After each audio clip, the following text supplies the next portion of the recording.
Hello, ladies and gentlemen, boys and girls, children of all ages, and welcome to this episode of the Monkey Nut Bunch podcast. I'm Gareth, your wonderful host, and this week we've got lots of news, everything from the Hulk to Star Wars rumours, Doctor Who admissions, and some TV shows and trailers to talk about. But, as I always start these podcasts off, Keith, how you doing? I'm very good, mate. I'm very good. 2 days up in the mountains, chilled, strawberry picking and chilling out in onsens. And then my wife decided it'd be very funny to put a towel on my head that had two buns on either side. And then I saw the pictures and it looked like I was doing a layer crossover jabber cosplay. I was layer and jabber rolled into one. Oh dear! And not the sexy version. It's like funny. It's that my American friends are complaining about how cold it is at the moment with like -2, -4, -10, all these things in Celsius. Yeah. So I said to him, because I was only like 23 degrees Celsius in Thailand at the moment where Keith is. There he goes, and he says that's cold. I'll tell you what. This morning we got up at 5:30 in the morning because my wife decided to go and give alms to the monks. So where we're staying, there's like this big Thai temple thing. It's a posh one. It's where the high saw lot from Bangkok goes. It's quite posh. Anyway, all these monks come out. But cut a long story short, it was 14 fucking degrees, right? And there's a picture of me in a hoodie. I've got the dog inside my hoodie. I'm not keeping her warm. She's keeping me warm. 14 degrees. The car's got dew all over it. And I am freezing my tits off. I was so fucking cold this morning. Oh no, 14 degrees. That's just awful. Mate, this country has destroyed my ability to deal with the cold. I was free. I am sitting there going like that. I got this fucking hoodie on. I look like Nanak of the North. And my wife's just got this picture and I'm looking really grumpy because I was cold. Anyway. Yes, it was cold, but nowhere near as cold as the US, because I was speaking to a mate of mine that lives in Chicago and it's -16 there. I just want to say something. We usually do this in the comments, but it's Laurie's birthday today. It's Laurie's birthday. Oh, it's Laurie's birthday today. Happy birthday, Happy Laurie. birthday, Laurie. Shall we sing to her? No, that'd be torture. No, we don't want to put that. That would be torture. Happy birthday, Laurie. I hope that you're having a wonderful day and Chuck is treating you well. With that dirty laugh of his. He's got a dirty laugh. It's a fun one, but it's a dirty laugh. So. Where were we? We are... Oh, my God, I completely forgot. So we should get on with the news, shouldn't we? Yeah. That's what we're doing. It's a podcast. I want to do the space one, but I've overused that, so I will... Oh, Nigel. We haven't had Nigel in a while. Hi, this is Nigel, and I'm talking in my lovely narrator's voice. Bask in its loveliness. But don't bask for too long. We need your help. Come to YouTube and watch our videos for the love of God. Well, send Keith round to your next barbecue and he'll eat all your food. Toasty! You have been warned. Mark Ruffalo has said he hasn't been told that he's out of Avengers Doomsday, but Marvel isn't confirming this either. And the silence is doing a lot of work. The Hulk has been in a strange place since Endgame, and now Marvel has decided whether or not to his emotional core... bollocks character, fucking wank, is he going to be in it? No, it's Mark Ruffalo. He's fucking insufferable as a person. Maybe they don't want him on set. The rumour is, because this isn't confirmed, but after his...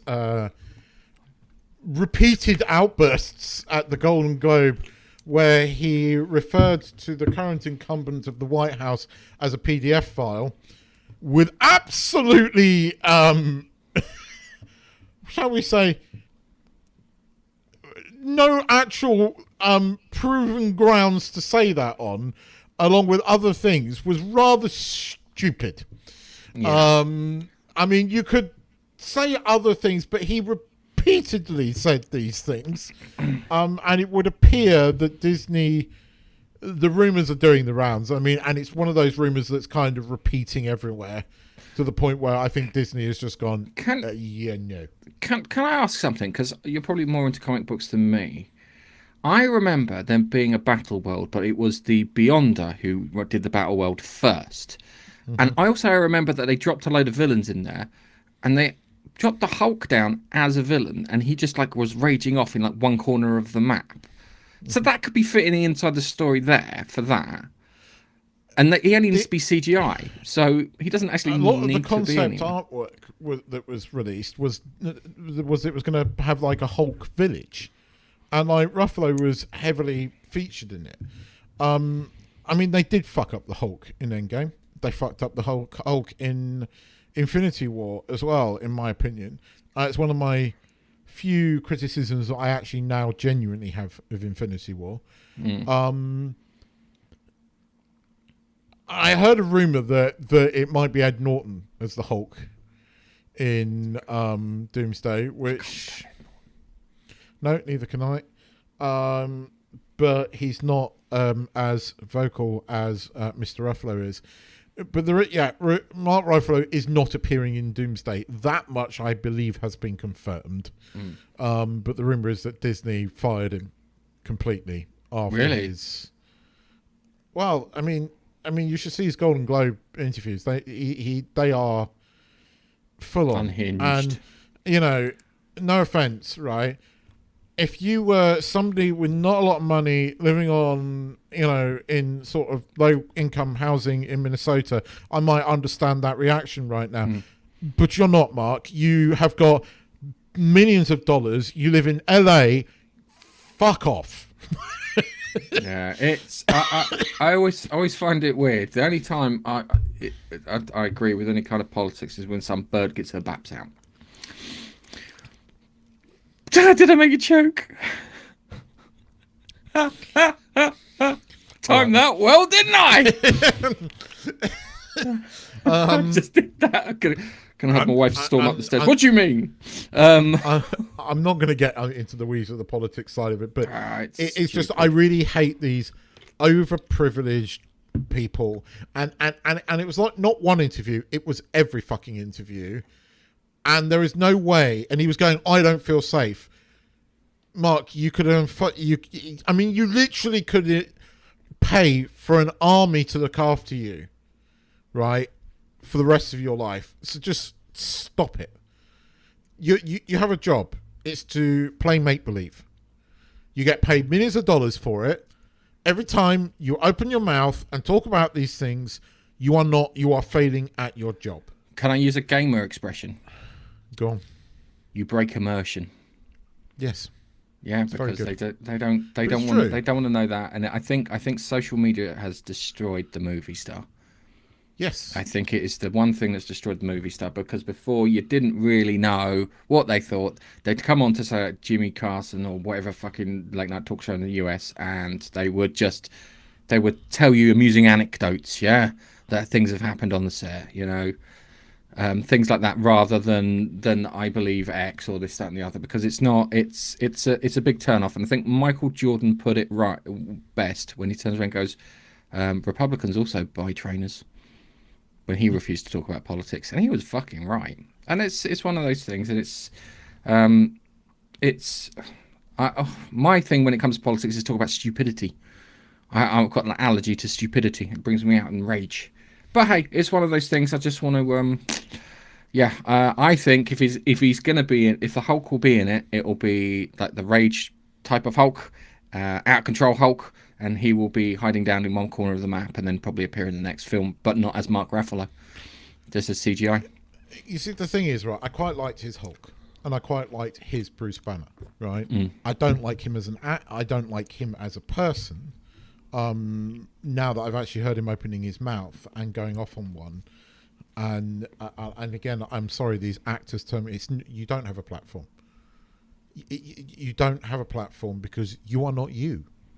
The only time that you are you is when, as Gareth said, you appear on like late night chat shows promoting your film, and you tell them using anecdotes. What you don't do is make it all about you, because then that's not your job.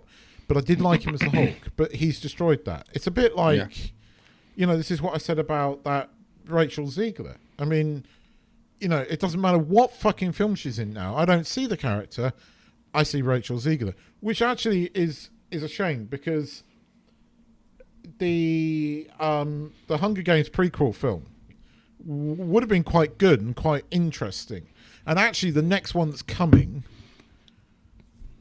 is going to, at least she's not in it, but I think that's going to have damaged the next one coming. And the next one coming is potentially the best one.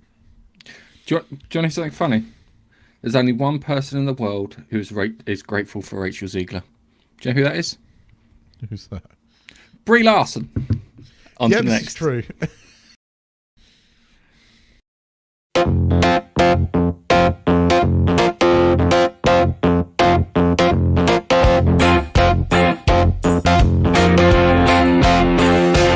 You're a cunt. That's for Mark Ruffalo. If you've been waiting for All Mankind season 5, you'll need to be patient. It's confirmed for 2026, but it isn't a quite death march or a loss of confidence. The show reinvents itself every season, jumps a decade in time, and asks big questions about history, politics, and technology. Rushing that would be fatal. So I don't watch this. I should watch this. I probably will watch this when I get a chance. It's like Foundation, where I just decide that's it one evening, all of it. You've got to get past season 1, which was surprise whamming. And there is some surprise whamming throughout it. But there's also, in amongst that, quite interesting ideas of what if.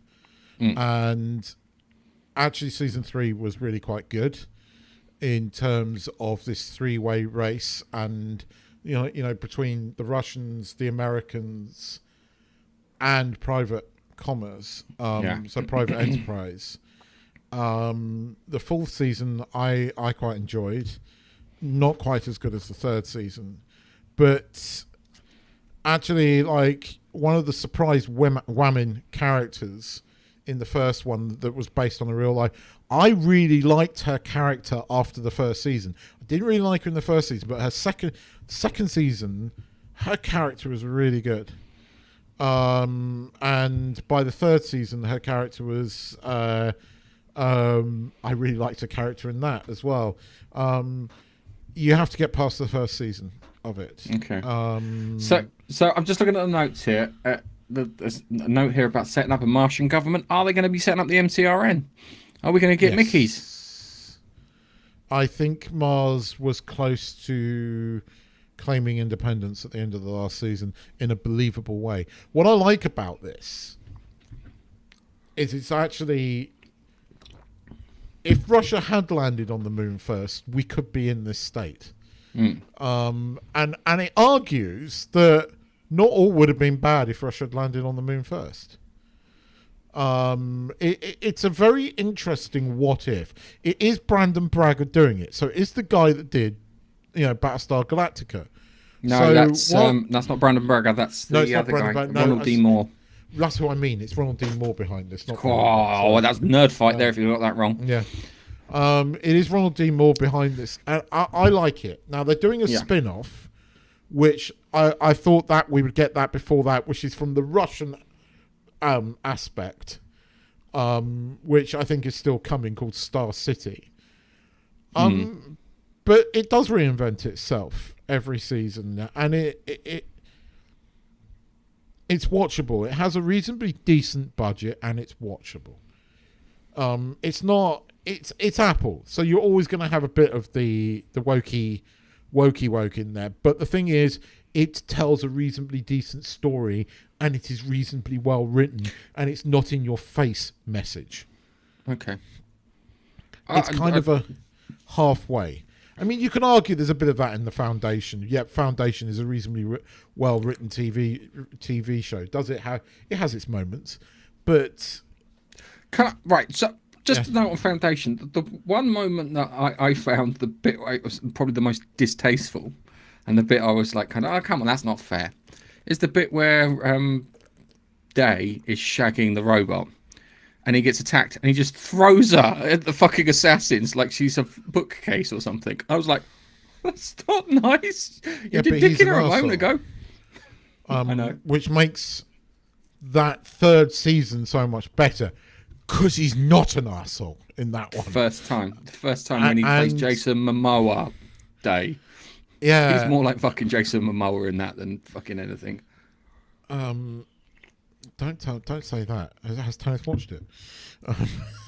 See, the thing is because he's quite a handsome chap. He's gay though. Oh yeah, he's gay. Yeah.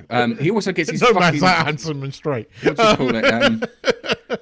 Keeps getting his fucking kit off loads too. Is the other thing. So maybe she shouldn't watch it. Fucking Lee Pace is like kind of just like every opportunity. It's like, well, I'm just gonna go for a stroll so everyone can see my butt, which I find amusing. But I'll have to watch this for all mankind. You're not the only one to recommend it. I've had a couple of recommendations for people at work in regards to watching this. So, I mean, I don't look. It is a bit surprise woman in places, but actually, the female characters are not entirely insufferable. And I'm not saying that as in a misogynistic way. The trouble is when you get like these kind of surprise women, they're usually very insufferable. I quite like the boss of NASA. Her story is quite interesting. I always find it weird when you watch these TV series and they always go for the strong woman type, yeah. And the strong woman type is literally it's a bloke with a pair of tits, yeah. And then you get yeah. The TV series that I tend to like is the one where you get actual strong women. So, for example, Diane in Slow Horses, yeah, Tavernish or whatever her name is, yeah. She's a great character, yeah. Fucking Avasarala in The Expanse. She is my favourite. She is one of my favourite characters in sci-fi. Full stop. I know Nigel hates her. I fucking love her. I genuinely love her. I think she is amazing. And the other one's like Bobby too. It's like Bobby's supposed to be in the book. She's supposed to be quite a 6'6" woman. She's quite a big girl in the Expanse. Apart from fourth season, or was it fifth season? Whenever they went off the rails because of what's his face, right? Yeah. All of the female characters in the Expanse are really good. Some of them you want to punch, right? But for the right reasons, not the wrong reasons. if you know what I mean. And I'm not advocating violence against women. I'm advocating violence against arseholes. But that's another matter. I mean, I fucking love Avasarala. She's just one of my favourite characters of all time. I adore her. One of the best lines to her is when Bobby's running down the corridor being chased by the bloody proto-molecule monster, and she turns around and goes, "For the first time in your life, will you shut the fuck up?" And it's absolutely brilliant because she's like, "No one talks to me like that." And it's like, no. But then I liked Bobby as well. There are some really good characters in this. As I said, I'm trying to remember her name, right? But it's played by an actress that you kind of know, but she plays one of the original NASA female recruits, who's actually really quite good. There are a couple of people in it that you have to take it with a pinch of salt. There is a bit of wokey in it, but there's also some genuinely good stories in it, and there are some interesting moments of what if, and North Korea role in this is quite interesting. Oh, okay. Well, since you mentioned North Korea, Hans Briggs, oh no! I've lost my bloody page. There's a rumor doing the rounds that that Rey might be coming back into Star Wars. And honestly, the fact that people are confused says more about Lucasfilm than it does about the fandom. Daisy Ridley has already confirmed her return. This movie was already announced, but the stop-start delays and radio silence have turned basic development into production chaos. So, I think Daisy Ridley. This is the weird thing about those sequel films, yeah. I don't blame any of the fucking actors in there. And I always bring this up when we talk about it, and for some reason, it's like I don't blame her for trying to get another job. I really don't. Yeah, I think it fucked her career. I think I think it fucked Oscar Isaac's career to a degree. The only one who kind of walked out of that fine was Kylo Ren, who was.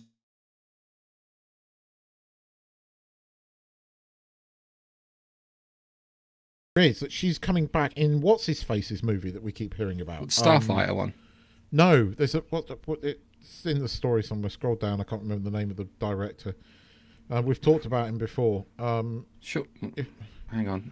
I've got. You have Keith. You have to understand that I'm operating like 5 fucking things here. So I've got my notes up, which is now obscuring the screen.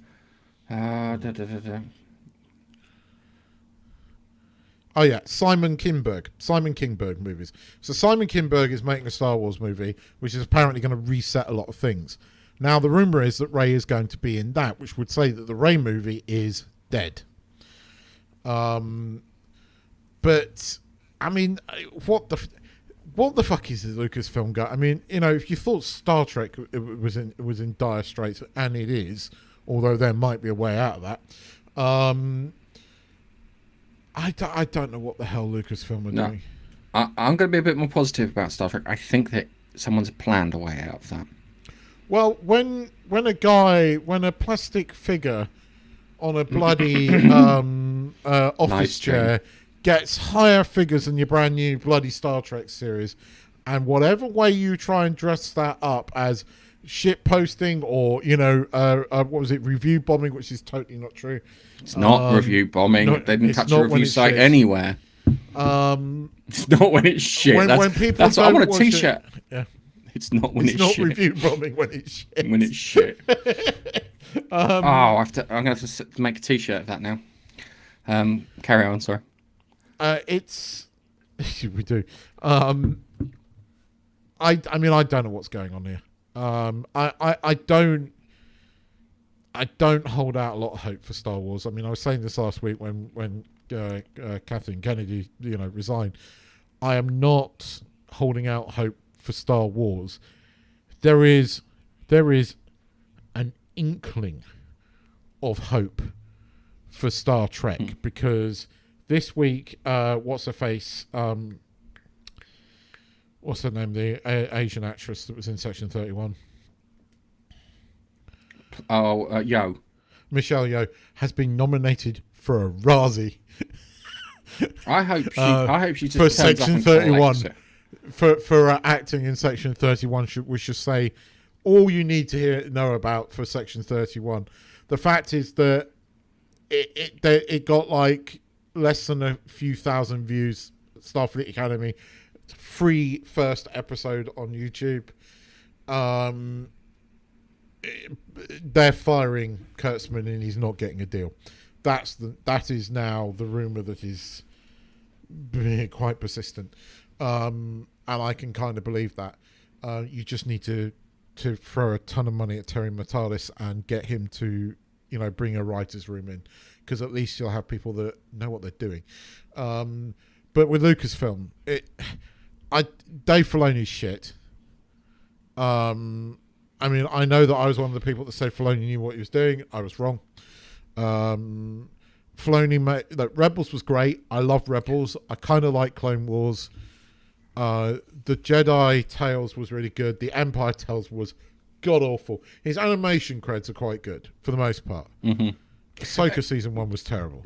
Yeah, I mean, he fucking terrible. I see. If I was in charge, I would go after some creative heavyweights that we need. Yeah, some people who can really who have got proven track records, and people the up and comers, and I'd pair them up so you've got a mentor-mentee relationship. So when the creative heavyweights need to go off and do their own thing because they're creative and they need to express themselves, because all of a sudden I don't want to do Star Wars, I want to do period drama set in England. Yeah, they can go and do that, and at the same time too, they help the others, and it's like they get that sort of thing. And the other thing too is I always say it's like a fucking dirty word. It's like they need a proper diversity of fucking people in the writers' room. They need people who are like ex-lawyers, psychiatrists, psychologists maybe, people from the military, especially for military stuff for like Star Wars and Star Trek, people who've dealt with like, I don't know, rebellions and insurgents. It sounds odd when I say it like that. But having that experience would give a new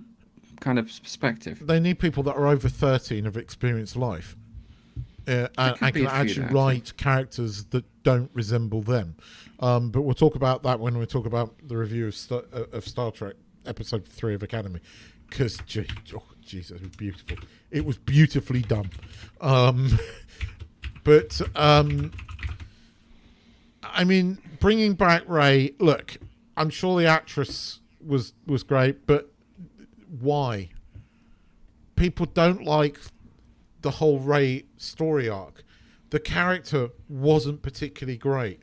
It's not the actress's fault. It is entirely on the fucking writing and direction of those three god-awful stories, and by a producer that thought it was, not a good idea to have at least a fucking story treatment for all three movies before you shot them. What you should have done with the Ray character is you should have had it. Everything became easy for her, yeah? Because of that, she turns to the dark side. Finn also has Jedi powers. He becomes like a little trainee Jedi or whatever, yeah? Gets trained up, tries to sort some bits out, and at the end, he turns her back and saves the day. That would have been a great fucking story, yeah? And the other thing too with Finn is you shouldn't have made him the comic relief. You should have made him a borderline sociopath, psychopath because he'd brought up his child soldier thing. That would have worked. I always bring this up, and I always feel like I'm repeating myself, but it should have so many things. Poe Dameron could have been interesting. Ben Skywalker could have been an interesting character. You could have done a lot. They completely shagged it. The thing is, Star Trek is redeemable. Kinda. You've already got an arc that a lot of people want to see, right? New and old fans. There's a lot of people that want to see Captain Seven. Do I like the fact they made her a lesbian? No, right? They played that entirely fucking down in the third season of Picard, and hopefully they'll continue to do that. If you carry on in that vein, I'm there for that series, right? I'm there for that. And that's what you should be doing. There's your tentpole Star Trek show. You don't need multiple Star Trek shows. You don't need a fucking cinematic universe. You just need one good Star Trek show, and the fans will be there in droves. You could sell fucking models of the ship. You could do it. But again, we'll come back to Star Trek. But Star Wars, I don't see how you come back. I know how you come back. Easy. What's it? The Old Republic era. You go to that and forget everything else. But it's only going to appeal to certain things, and the problem is you've already destroyed. Star Trek had numerous sets of characters. You've had those 4 or 5 different crews, right? You had one crew in Star Wars, really. You have lots of characters, but you had one crew, and one's unfortunately passed away. One is really not interested anymore and is a bit doddery. And then you've got Mark Hamill. And yes. I can't see how you do it. You can't. You've killed him off. You just, unless you scrap those entire movies, write Leia's death off and somehow convince them all to come back, you're never going to save Star Wars. The only way you save Star Wars is scrap those three films, write them off into a different universe. It's the only way you do it. Yeah. And allow and bring back in the expanded universe, borrow from the expanded universe, because new and old fans will love that. Now, what have they finally done? They've finally introduced legacy characters into Galaxy's Edge in Disney World. Why? Because they absolutely fucking had to. Because the only characters that anybody gives a shit about in Star Wars are the legacy characters. It's not having Darth Vader walk around. Seriously. You could probably get away with just one legacy character, Darth Vader, and that would have made all the fucking difference. Everyone would have gone, because you could have had the music playing down the street and everything, and kids would fucking love it. Yeah, just find the tall guys who play Goofy. Yeah, pop him in the Vader costume and problem solved. So, let's go on to our next story. So let's Say, hold up, wait a minute, something ain't. Doctor Who's Disney Plus deal keeps making fans nervous, as now director Peter Hoare, that's with a H, has weighed in. His message is simple. Disney isn't running the show, the BBC still is. The deal gives Doctor Who scale and reach, and not creativity marching orders, but the anxiety behind the story is real, because Doctor Who is the only survives if it stays weird, idiosyncratic, and occasionally messy. Basically, what he's saying is, when Doctor Who didn't have a budget, it was far more fucking creative. Weeping Angels, great example. How much did the Weeping Angels cost in comparison to, say, an episode of the latest series? That one, what was it called, Blink, yeah, is one episode that people will be talking about for fucking decades because it was that good. Yeah. I think AI slightly messed up the summarization because the Disney deal is no more. But what this director is saying is that it went wrong because of the Disney money. Actually, now even Who culture, who is over what's the word? Optimistic about Doctor Who and positive about Doctor Who, has come out and said maybe it wasn't a good idea when you're launching on a brand new streaming network to do three episodes based upon the full season of the Doctor Who, which wasn't its most popular, or when it was at its height in America, that would have been Matt Smith. Basically, Russell, what you should have done is actually celebrated 60 years of the show instead of your own fucking ego. And even Who Culture is now saying this, because I have been saying this since they aired.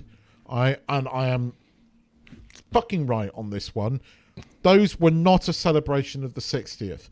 And as you have said, right, and you're absolutely right, and it sickens me to say it, right? Yeah, not that you're right. It sickens to me that what you're right about, right, is that What's His Face did a better fucking 60th episode, right, than Russell did, because Russell just celebrated his greatest hits, right? That is an arrogance beyond the norm. It did not celebrate 60, and it actually screwed the show up before it even started.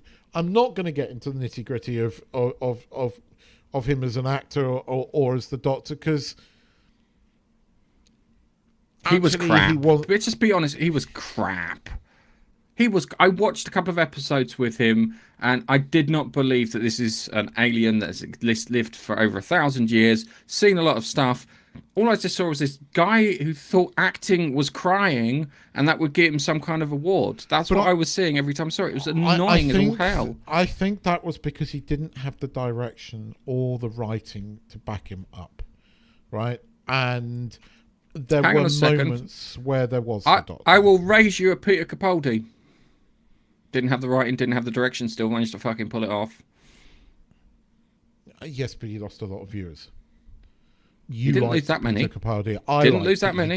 He did. He lost overnight viewers, but he didn't lose overall viewers. Go back and check the figures. Seriously, you'll find that a lot of people didn't watch it on the day, but they watched it 3 days after. I know a lot of Doctor Who fans that didn't like him. I like him. You like him.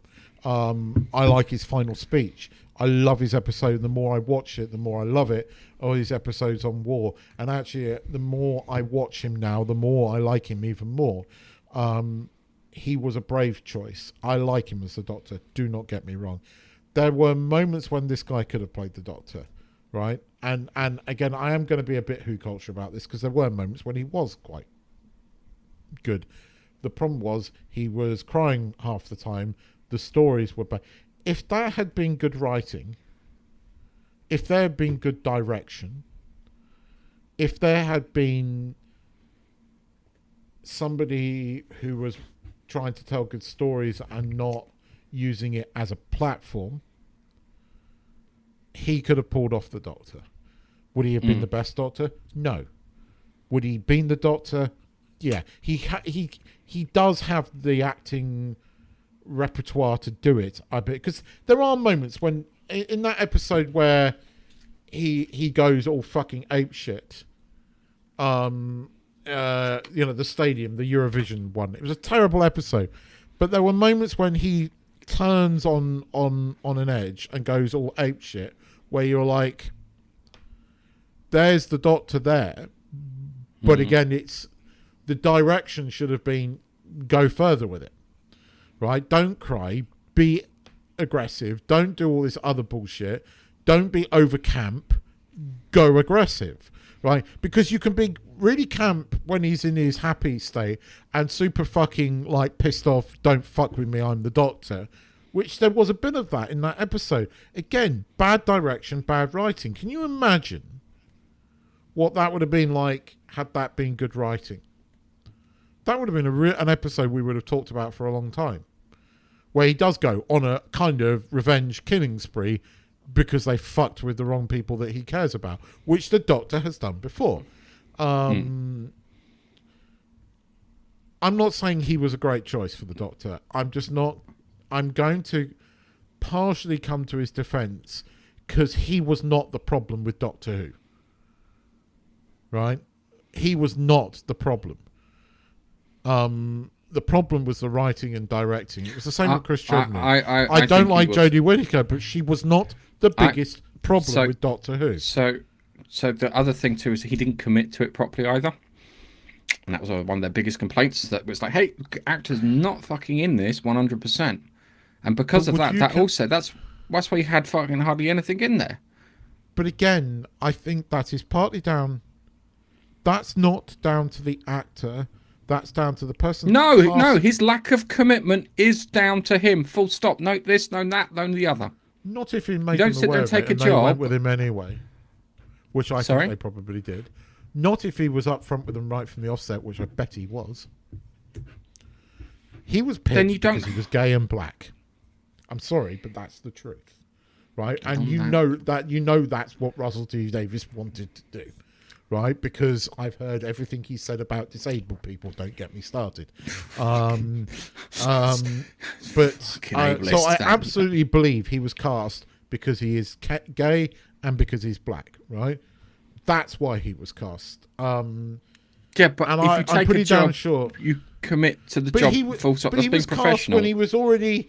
He still had a season of Sex Education to shoot. Right? They knew that. He had already been cast in Barbie. They knew that. And they took him on anyway.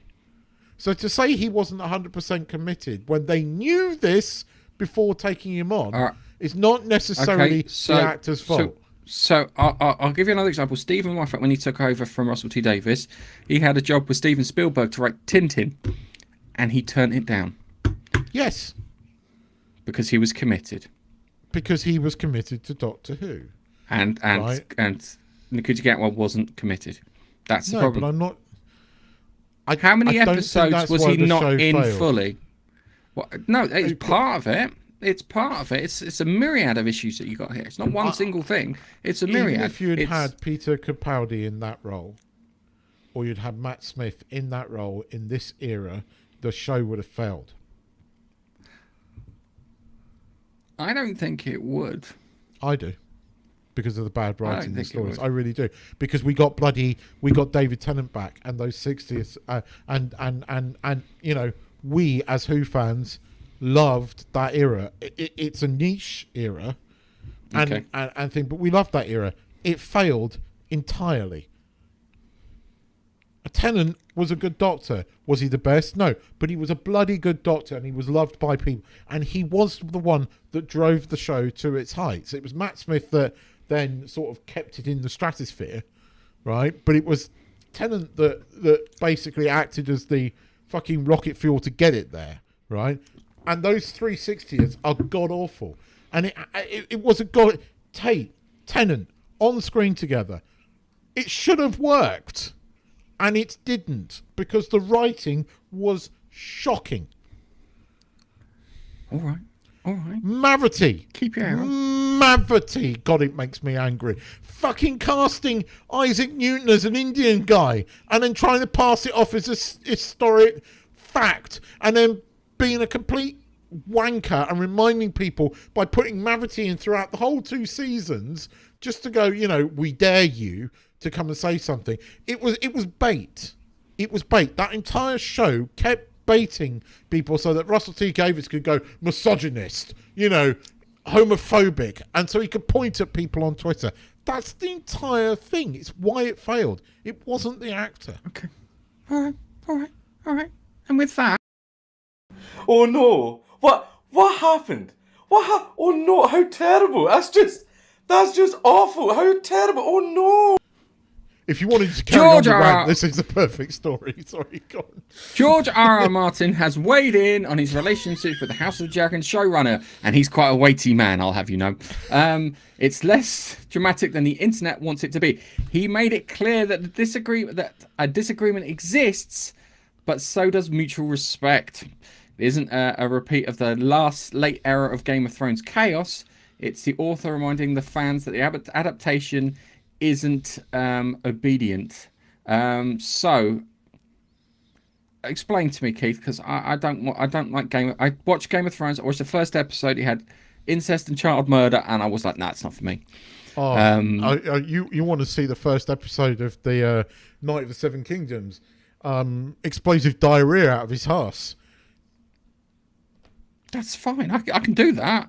Child murder is something I struggle Sitting with. under a sheet and you're just seeing explosive diarrhea coming out of his backside. No, thank you. I mean that is literally the opening 5 minutes of the Night of the Seven Kingdoms. Explain what to you that well, first off, the story is wrong because no one's got mutual respect for George R. R. Martin because he's the world's biggest fucking con artist, and you do absolutely owe those fans that book because you promised them it, right? If you'd remained silent and not told anybody how many books there were and not implied that the story was continuing, that's fine. But 15 years, George, 15 fucking years, just tell them the truth. Don't hint at it, don't think, just tell them the fucking truth. But anyway, the House of the Dragon Season 1. I told you I was going to carry on ranting. Just gently move you back to House of the Dragon. House of the Dragon Season 1 was very good. Yeah. Season 2 wasn't as good and didn't finish where it was meant to. And therefore you didn't get the big payoff at the end. That's coming in like the first 2 episodes of the 3rd season. It's another one of his distraction books that he's writing because he can't write the fucking end of Game of Thrones.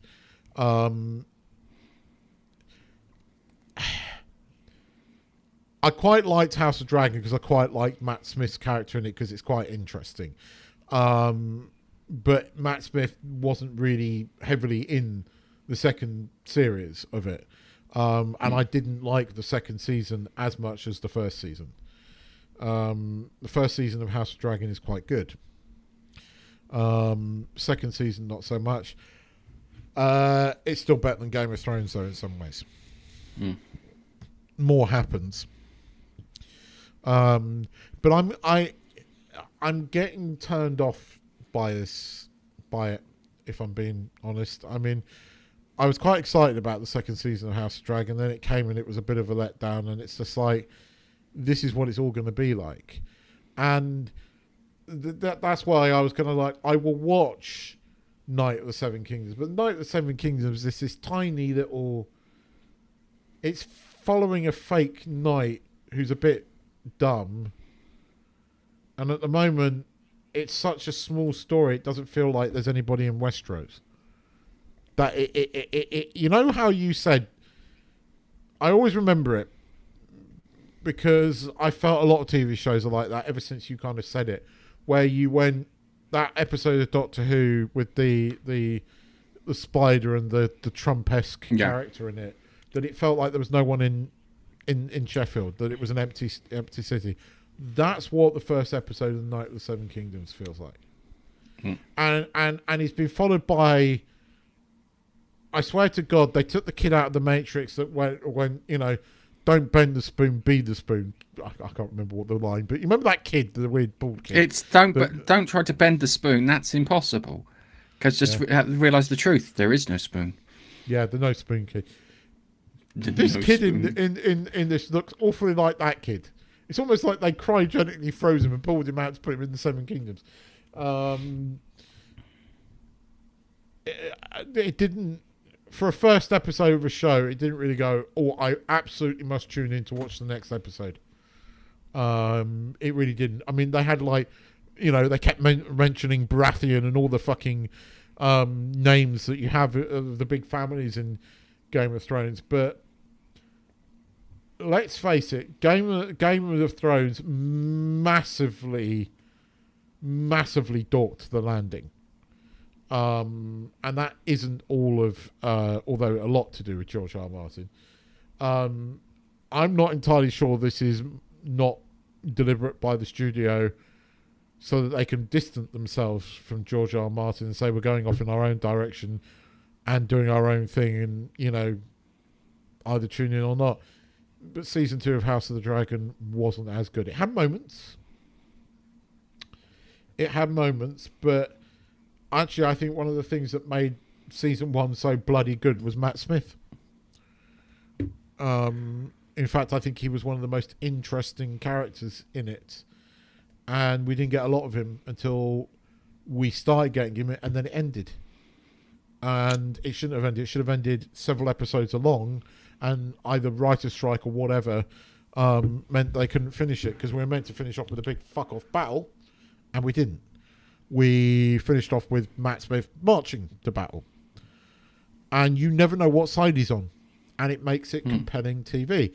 I mean, the episode where he basically lays waste on his own to these people that have been plaguing the shipping channels. And he literally fucking turns up in a slightly suicidal... And he is suicidal at this point. And just fucks them up. Was amazing TV. And it was really good. The second season just was a bit more disjointed, and I think that might partly to do with writer's strike and other things, and the fact that we're running out of material.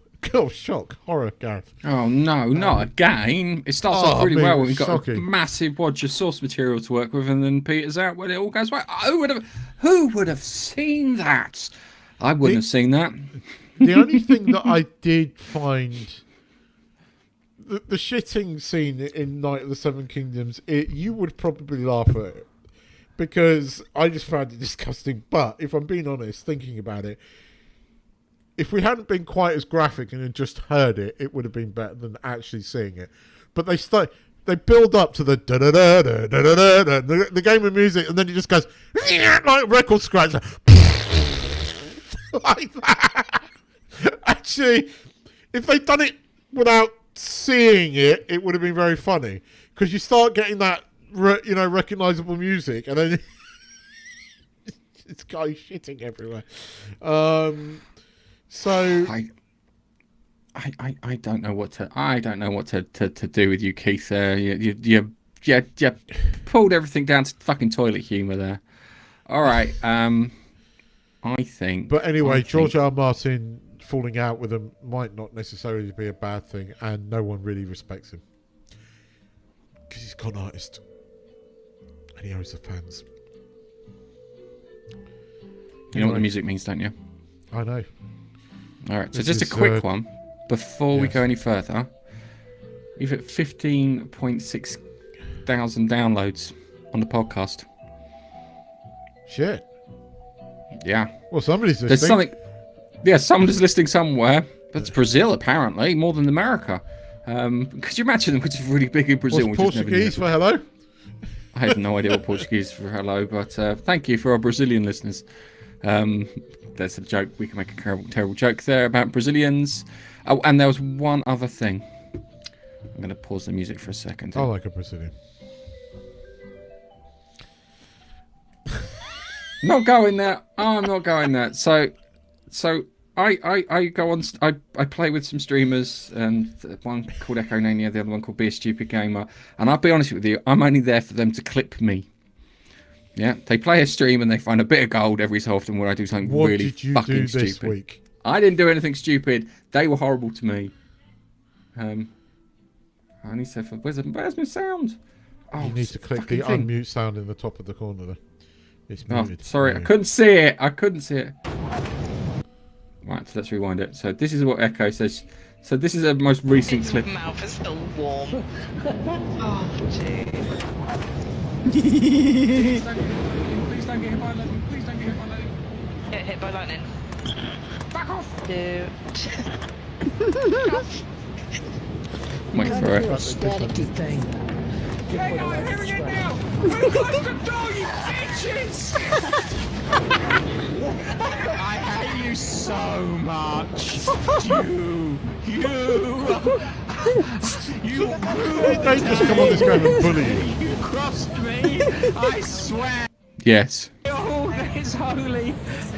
I will have my vengeance. It's good to see him lose every now and then. He needs that. Oh, that was fucking You're helping him become a better human being. Please carry on. Everybody in his life supports this. It makes him, carry on. He needs to lose once in a while. Right.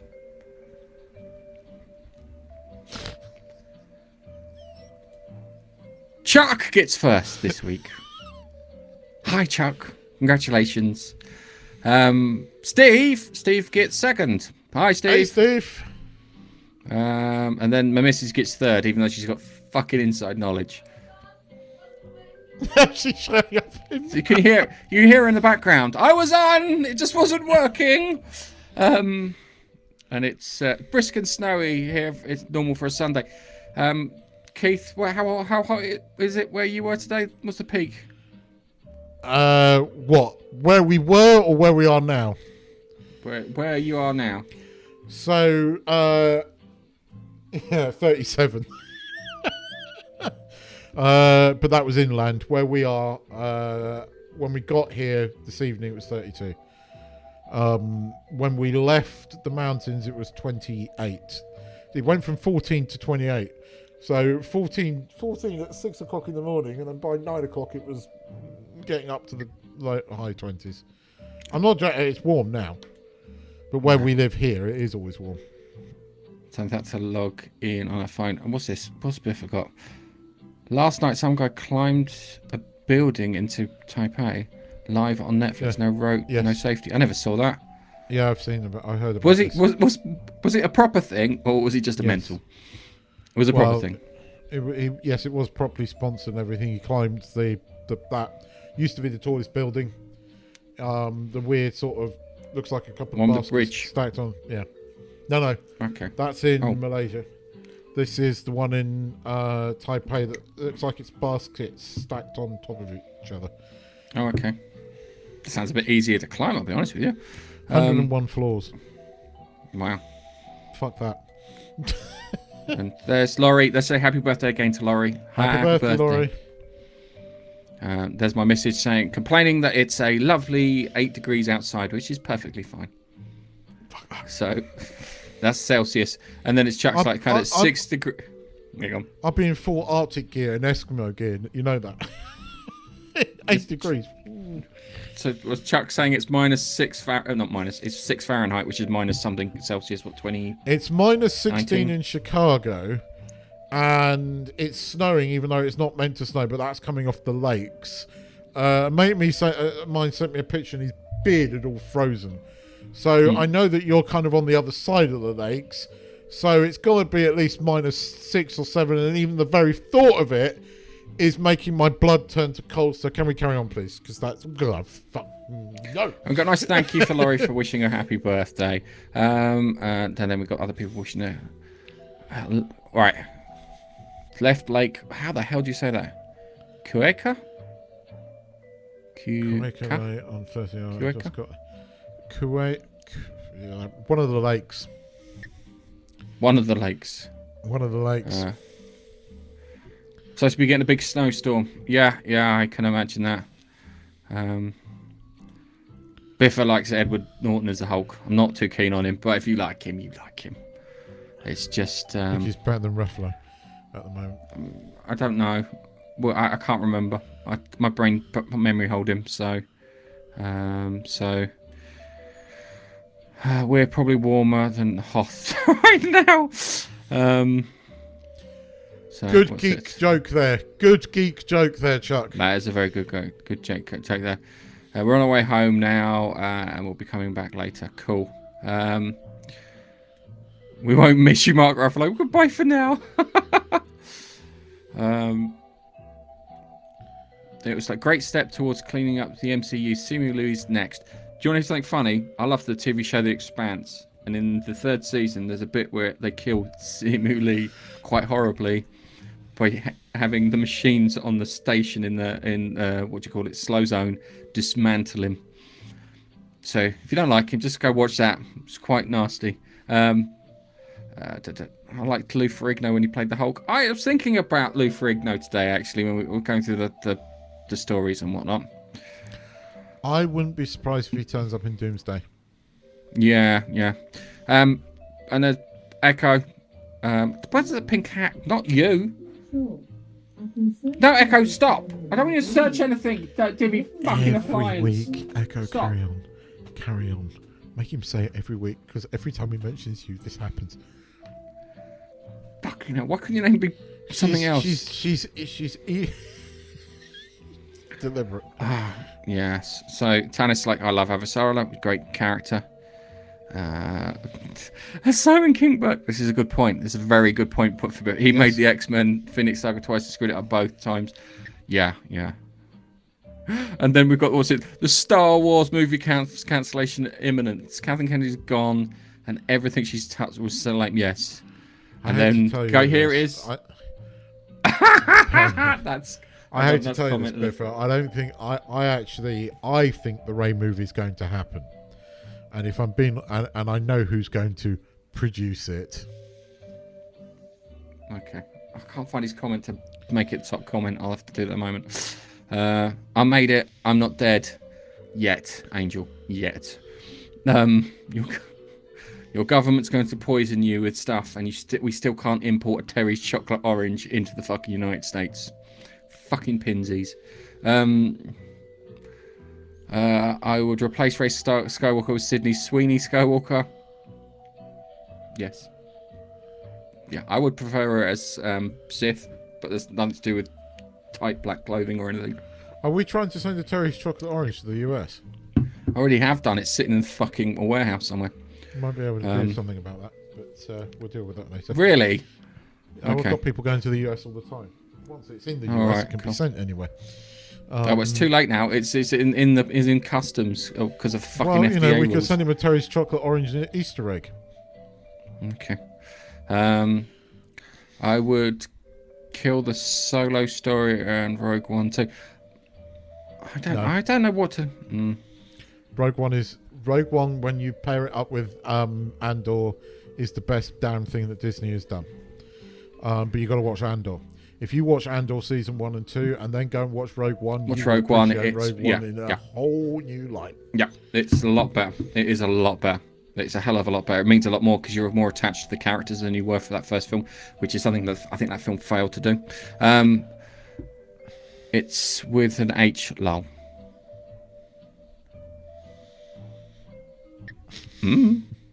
So Apocalypse stinks here. Every market has been picked clean like vultures, picking animals clean. It'll be fine. Trust me, our country will grind to a halt when the snow comes. We're getting 10 to 18 inches. Careful then, eh? I suggest lubrication. It's going to cover over to isolate. So, anyway, snow's not good. Stay safe though. Joking aside, stay safe, guys. Yeah. And if you can't stay safe, live fucking dangerously. We're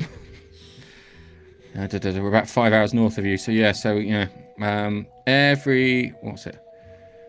Every ShopRite, Costco, Walmart, Stop and Shop has been emptied.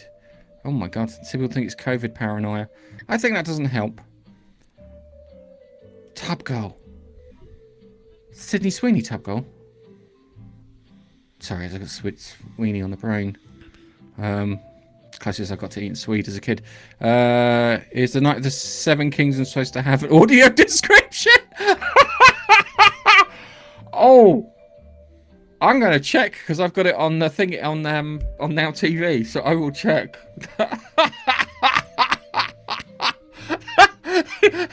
Sound of matey shitting himself. Yes. We yes, you do mistreat me a lot. He makes my TikToks though. If you ever take off, I want some money. I'm going to sue you. If all of a sudden you're getting millions of views, I want in on that. And then we got Gareth is super fun to play. He panics almost as well as I do. No. Have they ever seen the double fuck video? Angel has. And I think Echo has too. So yeah, I invented a whole new term because I scared the shit out of myself. Pure fucking gold. Yeah, I've got my stream. I've got some bits to do, set up my streaming stuff, and I'm going to see if I can do some horror games. I'm just got to figure out the best way of doing it so it's entertaining. We need to do another Let's Play Badly. Yes, we do. I think we're on to a new genre there.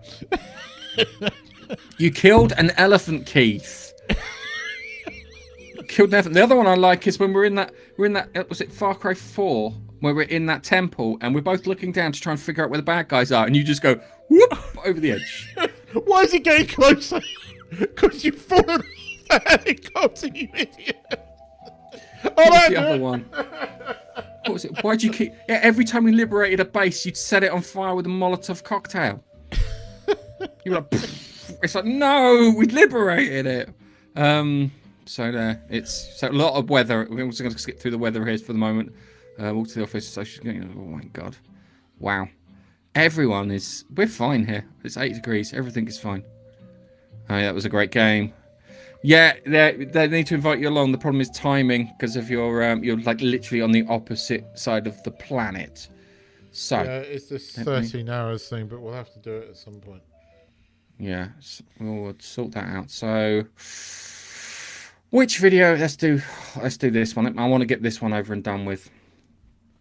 For obvious reasons. Actually, for 2 obvious reasons. Not the 2 obvious reasons I normally talk about. So here's we go. Let's move on to our trailers.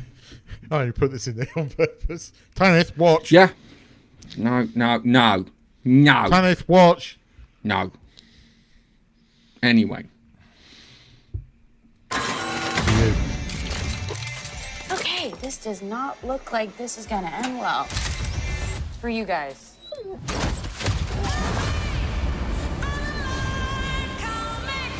What was it like to lose everything in a day? Kurton didn't die in a day. Gods are not that kind. Here he is. Oh, he's such a...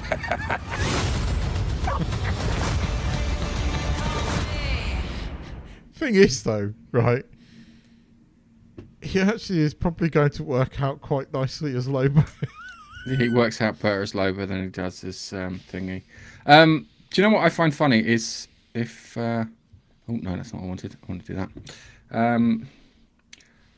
What do you call it? Have you seen him as Hagrid? Yes.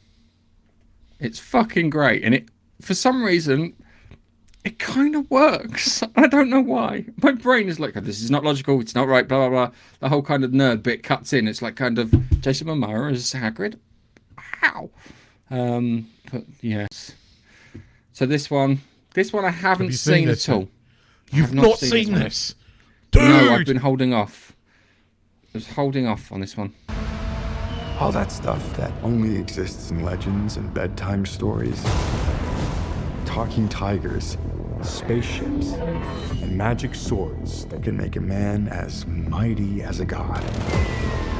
Where I come from, that stuff is real.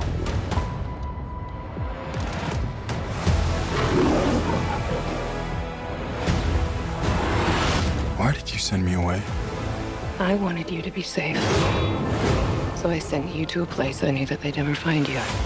There's... This obsession with nerd stuff and sword things, it's not a good look for human resources.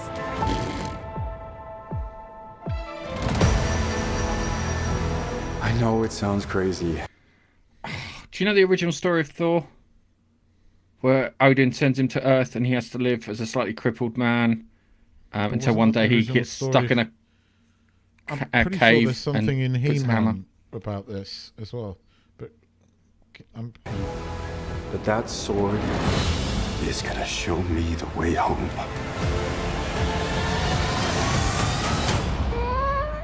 Sir, you can't do that. Don't worry. The sword's mine.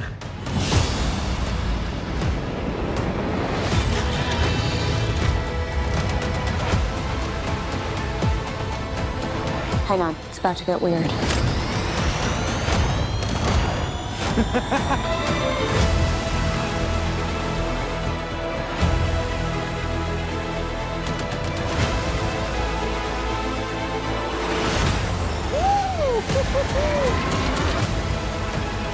What am I supposed to do?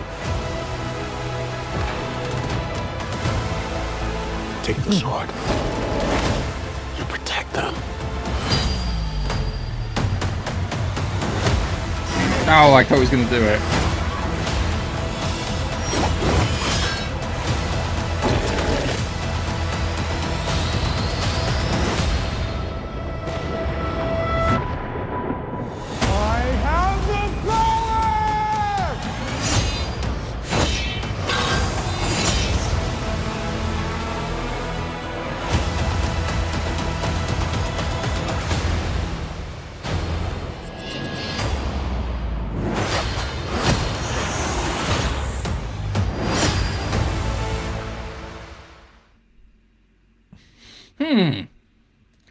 Looks interesting. Looks interesting. That was my thoughts. I'm just worried that Skeletor will end up being all Power Rangers-y, like, but I don't know. It looked pretty fucking good. I know exactly what. Yeah, I know what you mean.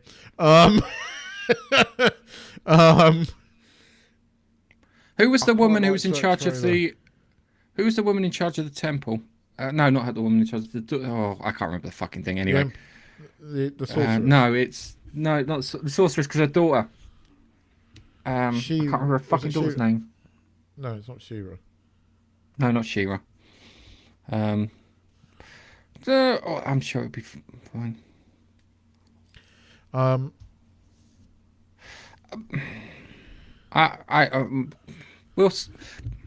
You got a bloody good point there about the source material. Yeah, but that was Kevin Smith's He-Man, and that was finishing off the original cartoon, and it obviously flopped hard because he killed He-Man. But I'm not sure this is following that. I don't know. It looked interesting. It looked like He-Man. I mean, Castle Grayskull looked cool. Skeletor looked cool. Evil Lynn looked cool. I kind of know what Tanith means about the tiger. But when he said, "I have the power," I was like, okay, this is my fucking childhood all over this. I was like, I'm going to have to go and see it. I mean, I am going to have to go and see it. Sorry, I've just got people yelling, "Tear, tear!" like Snake at the end of Metal Gear Solid if you die. Why are they all shouting tear at you? That's the woman that I was thinking of. That's the one I had to think for rather than Evil Lynn. I know an Evil Lynn. You know an Evil Lynn. Yeah, but she's all right. She's not that evil. Have you seen her around puppies? I'm just saying. A bag and some bricks. And why? She really isn't. Her bark is worse than her bite. Yeah. I kind of like the look of that. I reserve judgment. I need stuff to watch in the summer, so I like going to the cinema. I pay monthly as a subscription. I need something to watch at least. I need to watch 13 films a month to get my money worth out of it. Yeah. So it'll give me something to watch and something to talk about on the podcast. So, what's it? Beastman got in trouble for soliciting prostitution. He's not in the new movie. Lol. Which one's Beastman? Oh, he's the big furry one. What is the big furry one? Is Ram Man the one you want to be worried about? Ram Man. Just saying.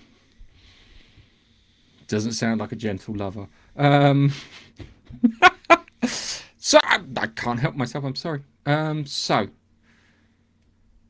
is this true? It's on IGN, so it looks genuine. No, it's real. It's his face. Dial it down a little.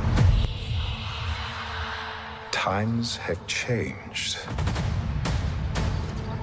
I will show you the galaxy for what it truly is.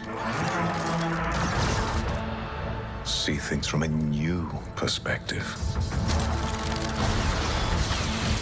Is this what our future holds? Always running. I invite you to look more closely. What are we dealing with? Good question. And I offer you an opportunity.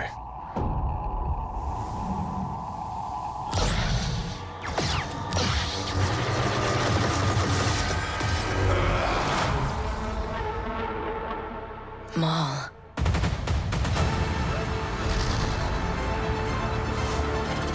We have all been made to suffer. We survive, but do not live.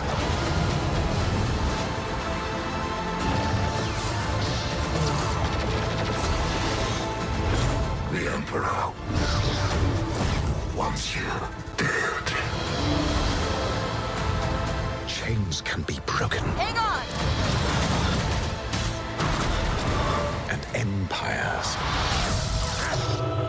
can be shattered.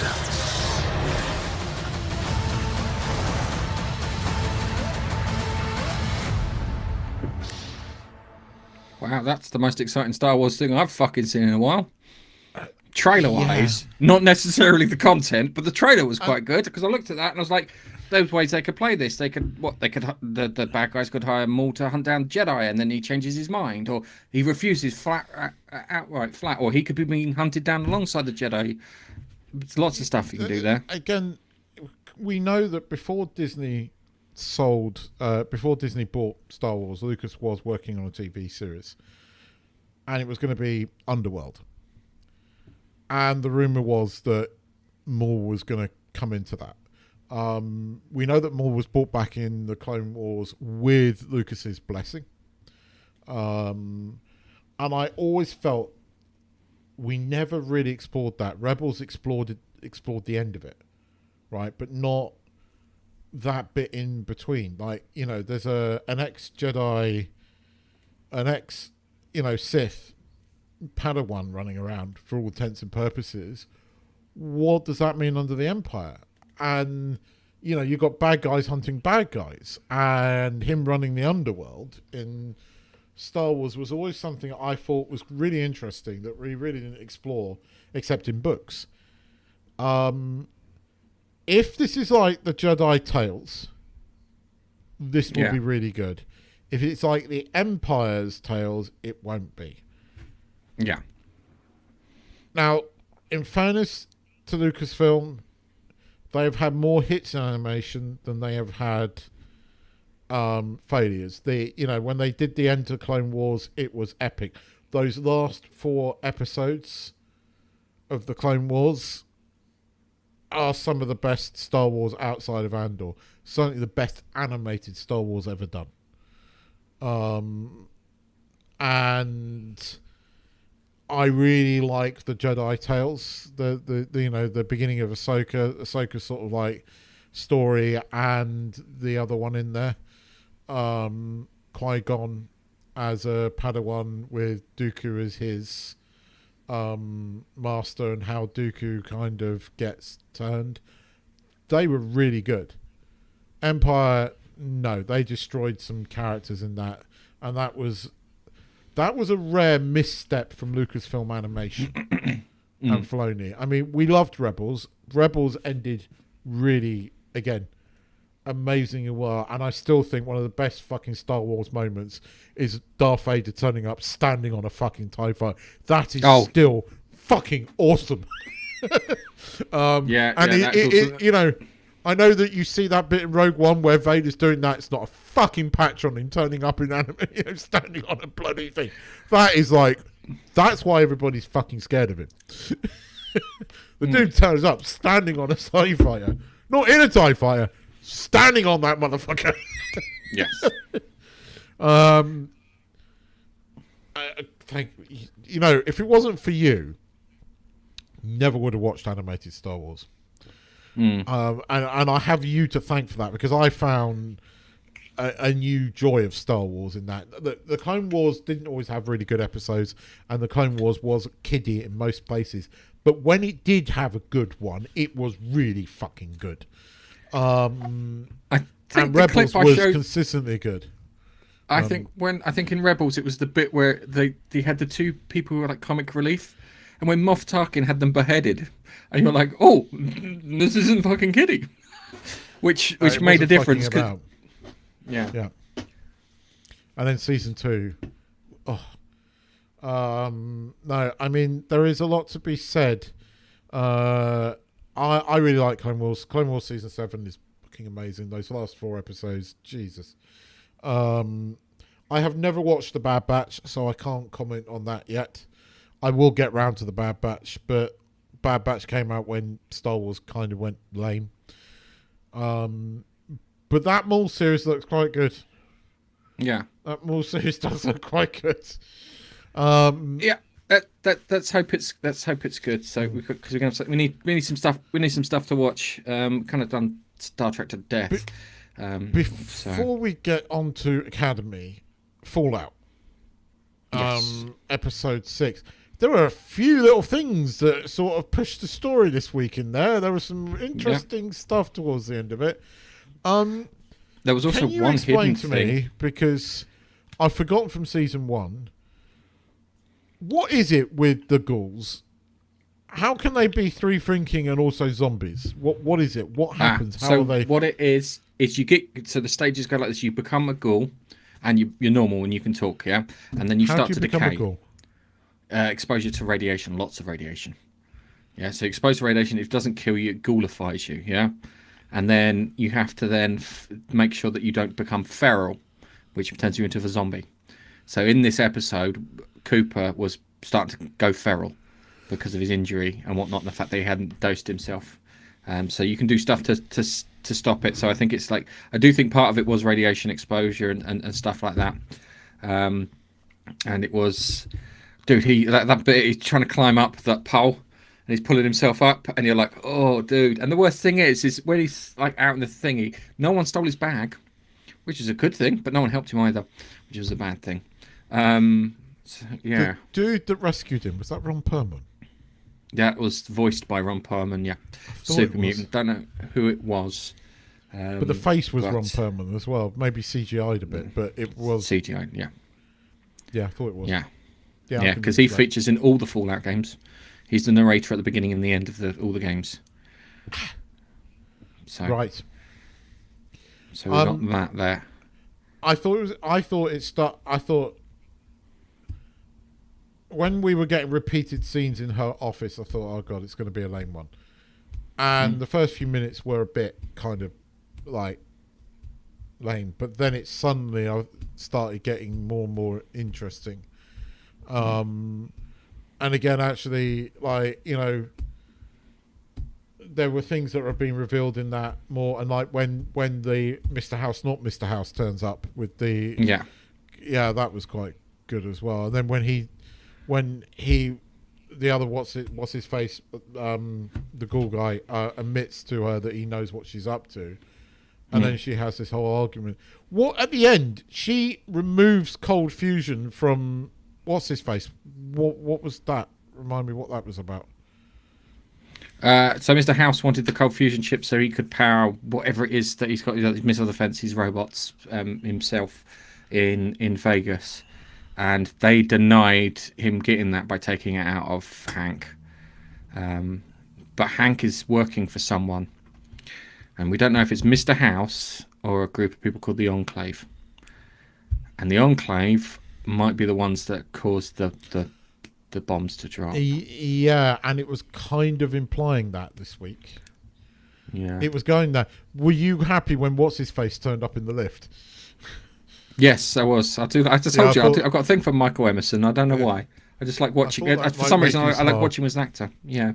Because when I saw it, I was like, kind of, because we've been watching, as I said, we've been watching Evil, and he's evil in Evil. And it was on the Wednesday, and I think I was working from home, and I had it playing on in the background. And I looked up, and I saw him in the lift, and I was like, Tanith! Look, he's in this, which was good and entertaining. So, yeah, it's it's good. The Enclave thing is coming into the thing. Whatever Mr. House is planning is coming in there, and more importantly, inside Hank's little area, there's a little console. And I'm a fucking pedant because I know that console is post-war console. And that's created by a group called the Institute. I don't know if it was put in there as a deliberate thing, because the Institute are quite powerful. They're probably the most powerful faction, considering they've got teleportation and they can make fucking androids that look like people, which you can't tell until you kill them and take them apart. Yeah, that's how powerful they are as a group, and they can make super mutants and controllable death claws and stuff. Other than that, it's the Enclave is the next one down. But I don't know if the Brotherhood took them out in storyline terms or whatever, and that's probably why they fear the regular Brotherhood fear them, because if they're fighting the Institute over there, they're much harder people to deal with, if that makes any sense. But it's interesting. I don't know what they're going to do with it. It would be nice if you had Malcolm McDowell do the voice of John Henry Eden, which is a supercomputer that runs the Enclave, which is quite good. My son started playing Fallout 3, and I was just like, kind of, because you can tune into Enclave Radio, and it's like, I'm talking about baseball, and it goes into like a whole thing about how baseball's great and amazing and everything. So that would be quite interesting if they bring in John Henry Eden into it. But there's lots of possibilities, and it that looks like there's certain things that I didn't like the thing about who dropped the bombs, and they went, Mr. House was great because he turned up and goes, they can't drop the bombs, they're fucking stupid. I'm not dropping the bombs. I'm not that stupid. I think there's a third party that might have dropped the bombs, which would fit with the Enclave. But in the bit at the end, yeah, and this is something you need to keep an eye on, whenever you see this thing called a Giddy Up Buttercup, which is like an electronic horse, it's a reference to aliens, believe it or not. The aliens were doing something in Fallout 3 involving getting up these mechanical horses for toys. We don't know what it is, but whenever you see that, that's a reference to aliens, believe it or not. I'll send you the clip so you can understand what I'm talking about. But it's a DLC called Mother Data, and that had that in there. And it was... I'm enjoying it. Is it perfect? No. I think my standards have dropped slightly considering the fucking shit thing they've got in it. Is it? But at the moment, am I enjoying it? Which is the first thing. Is it entertaining me? Yeah, it is. From somebody who's watching it without the Fallout knowledge and listening to you every week, I think there's enough in there that it is loyal to the games, and it's made by people that are fans of the games, just based upon everything you say. Like you talk, Ron Perlman is like, he narrates the games, so putting him in there kind of makes sense. I just thought it was cool to see Ron Perlman in it.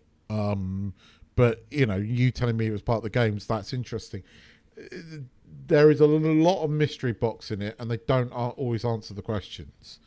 There's a lot of like these flashbacks, which is, very much of a TV thing, and very similar to Westworld. Although it's not timey-wimey bullshit, you know where you are kind of in the timeline. I find it quite interesting. I kind of like its quirkiness. I like its 50s-esque look, but with some technology. I think we could have done with a bigger flashback, because I've forgotten certain elements of the season 1. Like how were ghouls created and things like that. I kind of like... I'm enjoying the Enclave guy. He's sort of like buddy romance with the weird sort of dude. The ghoul not ghoul dude. Those two together are quite. The Brotherhood of Steel. Don't get the two confused. Yeah. The Enclave have much cooler stuff. The Brotherhood of Steel. Yeah. They're the ones who project power and seen power, but the Enclave actually have power, which that makes them a lot more scary. I did like when he fucking discovers Ghoulie guy, and they're both like, "Oh shit!" together. That was quite funny. I'm enjoying it. Is it perfect? No. Is it better than a lot of other TV? Yeah. Is it one of the better things on Prime? Yeah. I quite like it. Actually, I thought season 2 is better than season 1 in many ways. But they need to do some reveals and some questions answering soon. You can answer more questions by answering some of the questions that you've already posed. It sometimes feels a bit rudderless. Hopefully we're going somewhere.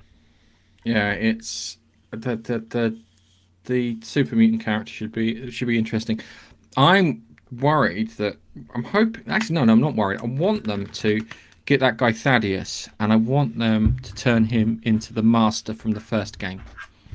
Yeah, I want him to start that whatever he injected himself with, it will start breaking himself down. He'll start absorbing shit and getting smarter as he absorbs things. Everything from rats to people to fucking robots, and then you can then set him up as a really big bad guy. To the point that, you know, he's so psychic you won't be able to walk near him without a bloody device to help you. Okay, I didn't watch Starfleet Academy. The reason I didn't watch Starfleet Academy is therapist visits are about £120 a pop, and I couldn't afford it. I'm sorry. My brain... I gave them an easy pass. I gave them an easy pass last week because part of me knew was I wasn't going to go any further with this. So I felt very relieved. And I know you watched it. I think you should, because this is kind of like The Acolyte. I think you should. Because I didn't watch The Acolyte either because I valued my sanity. No, I think you should watch it and just laugh at how bad it is. Like, I just watch it through those lenses of how bad these writers are. These writers can only write themselves. So the episode opens, and this is no word of a lie, a guy putting on headphones, which they've stuck green lights on them to make them look futuristic, right? Playing what sounds like modern pop music, and then what does he do? He makes a protein and starts drinking from a bottle of protein. It's like stepping into a fucking gym in America right now, right? With all the protein bros there. Keith, you wouldn't know anything about that. I know enough. But there was like, he's drinking protein and then going, I work out the gym in the morning. And it's just like, this is the 29th century. And then he's using the speech and the vernacular that they use is now. And I'm fed up with these people going, Star Trek was always progressive. Yes, it was, but it was clever. And this isn't. This is dumb. The whole story is about this war college that shares the same building. You've got that silly bloody Holly Hunter, like curling up, always wearing bare feet. I love all the memes this week of Patrick Stewart curled up in the chair. You know, great use of AI there, people. Well done. Save the planet. Yeah. I love the way everything. Sorry, just on like everyone's like kind of carbon footprint and using too much energy is a bad thing, and then data centers come along which consume fucking ridiculous amounts of power and water, and it's like, oh no, this is fine. This is absolutely fine. We're not destroying the planet. 30% of America's infrastructure projects at the moment are data centers. The reason that your power bills are going up in America is those data centers are drawing all that power. You don't have the infrastructure or the power to power that 30% of data centers. And ChatGPT this week featured in the thing that there is a possibility that OpenAI could go bust. I don't think it'll happen, but there is a potential. But anyway, don't get me started on there. But I mean, just that opening scene is not Star Trek, right? And then we have a magic plant that if you speak to it badly, it grows. And dude, you've got a hologram that was beamed into water. It's so bad it is funny. and it is so dumb. It is on a par with The Acolyte. And you've got to watch it just to laugh at it. You know, I have this sense. It's great. It's not OCD, but it's a sense of logic and order that exists in my brain. Yeah, it's nothing to do with having to put everything perfectly right, but just enough so everything flows right. You may try. This may kill me. Okay, if I'm dead next week, I blame you. Yeah, and I wasn't feeling suicidal until I watched the show. You don't have to watch this episode. I think we do have to watch the 5th episode because it is meant to be the DS9 episode. And I think it's going to make us angry. But it's people using chapter 2. Yeah, no, I mean, yeah. It's your power bills are going to go through the roof. And you haven't got the power to do it. So in the UK, we're dependent on fucking France for our power at the moment, and that's the French. But I mean, Robert Meyer Burnett was talking about it on Friday Night Tights, and I don't watch Friday Night Tights that often because actually sometimes I do think they're negative for the sake of being negative, and I don't think they can run away from that entirely. Gary less than the others, but I always, do you know what the one person who I find who kind of sounds caustic but is not as negative and is quite measured in his responses? Ryan Kinnell. Yeah, but then he says something that is I will say some dumb stuff because he's trying to get a fucking rise from people, admittedly. But yeah. So just a quick one on just a quick note on AI. It's not all bad. He tried to sneak that on there. I didn't think I'd notice it. So you get to see the little it's green even room got thing the man titties.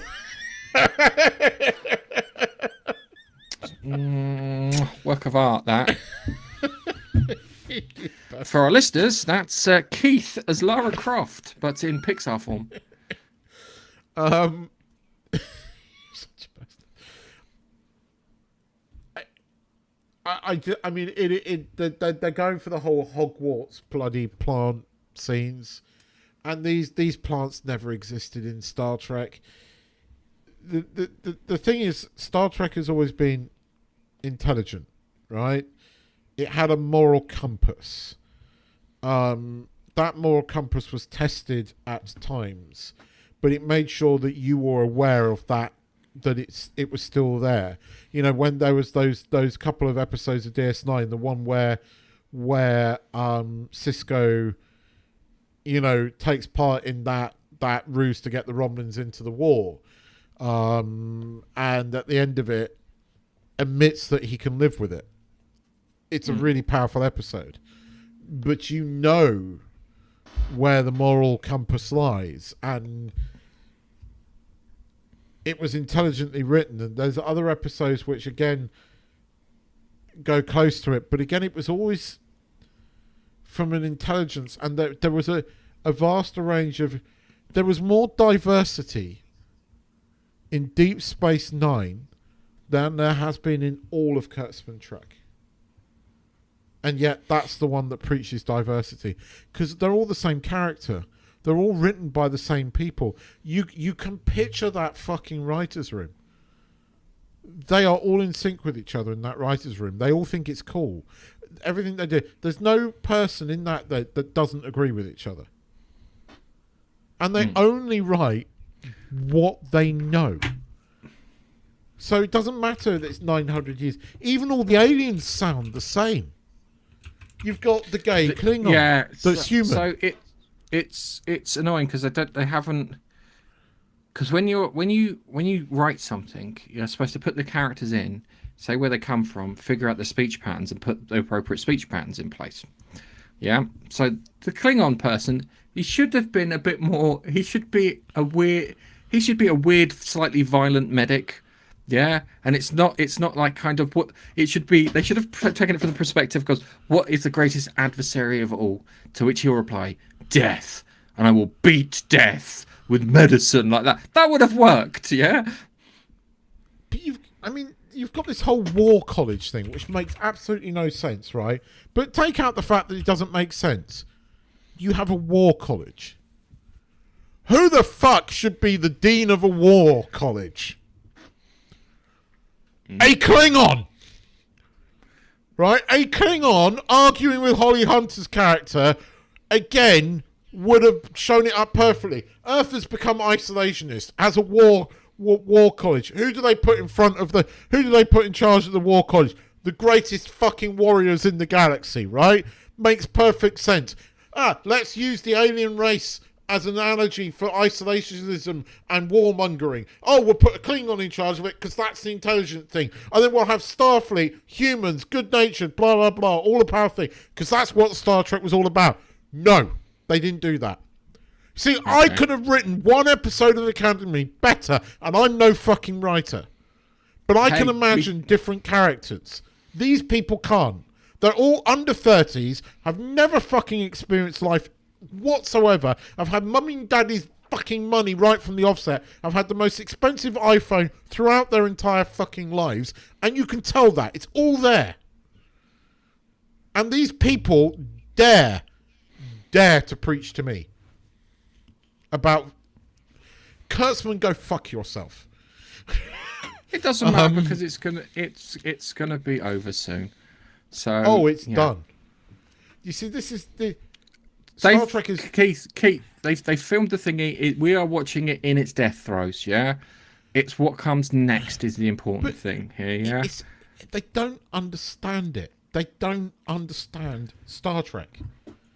I don't think they understand humanity, let alone Star Trek. Yeah, I absolutely understand that it needs to find new audiences, and it can't be the same as what it was. Don't get me wrong. I'm not one of these people that's going to sit here and go, it should be like Next Gen. No, I'm not.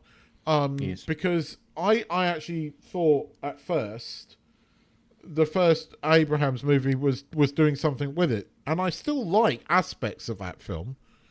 You have to find a younger audience. I get that. But there are elements that you should absolutely keep in there, like the starships being a character. Every fucking starship, except Picard Season 3 in Kurtzman Trek, is shit. And now the Athena looks like a flying vagina. And it's deliberate. And it's shit. No, we're not geeking out about the ships, and that's half the fucking part of Star Trek. The Enterprise was a character. The fucking Titan in Picard Season 3 is a character. What does Terry Metalis do different? He plays the music. There are different characters in Picard Season 3. The captain is a cranky motherfucker, right? Who even says it in his speech about Seven. Metalis understood the fundamentals of Star Trek. You've got Robert Picardio coming out and has admitted that he's ad-libbed this and talks about the vernacular without criticising it, without actually criticising it. Yes, he said some stupid stuff in the press this week, and yes, I disagree with him, but he's not doing anything no one else is doing in bloody California. He's in an echo chamber. What do you expect? But at least his character... Sorry, I'm on a rant. It pisses me. I know you're on a rant. I know it pisses you off. And you want me to watch this? Yes. Because I want you to add what I can't say, because you're better at articulating this stuff. You're better at getting at the crux of it. There are things that I want to say that I can't quite get out of my brain about. And this is why I rant, because I get a bit... Keith, I watched the first one, and as I said before, I watched the first one. I gave it a pass because I thought I wouldn't have to go anywhere fucking near it. All right, so now I'm going to sit down with my notepad and go. Bring the pain, Gareth. Bring the pain. Yeah, I will bring the pain. I'll see what I can notice. And on that note, I think it's time we wrap this bastard up and put. Are we going to talk about the Bone Collector quickly? We'll talk about it next week. I have a colonoscopy I'm going to be late for. Go watch an episode of Star Trek Discovery. Make you feel better about the colonoscopy. Well, the Seven Kingdoms, apparently, according to you, or clear me out before. I have to, right. Despite the graphic shitting out of his ass, it was funny how they had the music. which kind of sums up George R. R. Martin, really. But anyway, okay, let's put a bow on it. I'll put a bow on it. We'll do Bone Collector. We'll do Bone Collector next week. I should have written some actual notes by hand. But yeah, we've got that. We've got Fallout. I will watch Starfleet Academy. You owe me £120. You're not missing anything out. You can watch the first 2 minutes and you'll get what I mean. Okay. They just can't write characters. Even the alien characters are human. Keith? Yes. Say goodbye. Goodbye. See you in the next one. Thanks for watching. Bye-bye.